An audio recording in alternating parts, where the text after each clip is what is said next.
A 7 on your side investigation you'll only see here. Secret warehouse parties that may put the party goers at risk. Now, they usually invite only underground, and some only have one escape route if there is an emergency. Last year, a fire broke out at a warehouse party in California. It killed dozens. So investigator Jim Hoffer wanted to know, can that happen here? He went undercover to find out. Jim? Well, what our investigation has found is that the city seems to be falling short in its efforts to find and shut down unsafe underground dances. We found one simply by going on the internet and buying a ticket. The secret location was emailed to us 1 hour before the dance started. That's when 7 on Your Side went undercover and found a warehouse with a vacate order from the city packed with people. It's near midnight on what appears to be a deserted street in an industrial Brooklyn neighborhood. But step inside this warehouse on Meserole Street and a huge underground electronic dance party is in full swing. Hundreds dancing to a DJ's techno beat. We're undercover and immediately noticed problems. A narrow hallway was crowded throughout the night with a long line of ticket buyers. That hallway also served as the main exit, a potentially deadly bottleneck, according to one fire safety expert. The people are going to get killed are going to be killed in the first 5 minutes. That's it. Professor of fire science at John Jay College, Glenn Corbett. There's not like a lot of time and ability for people to sort of scramble out of there.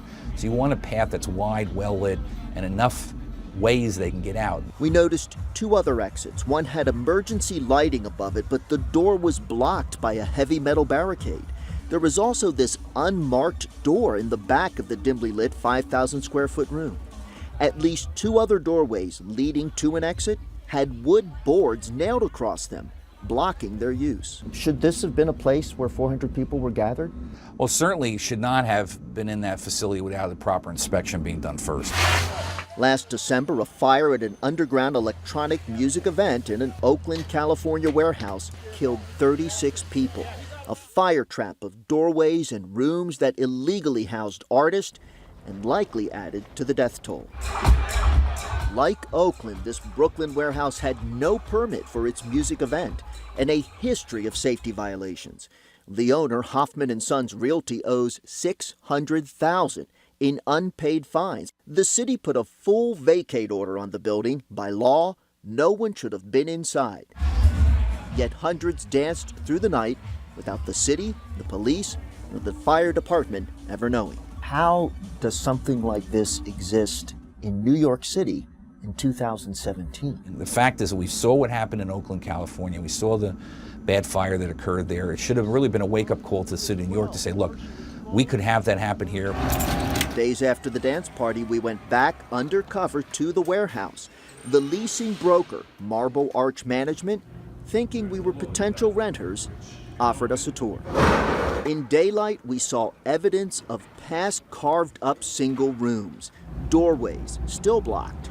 The manager admitting it wasn't up to code. Once we can have the tenant, we will do it. We will make it up to code for sure.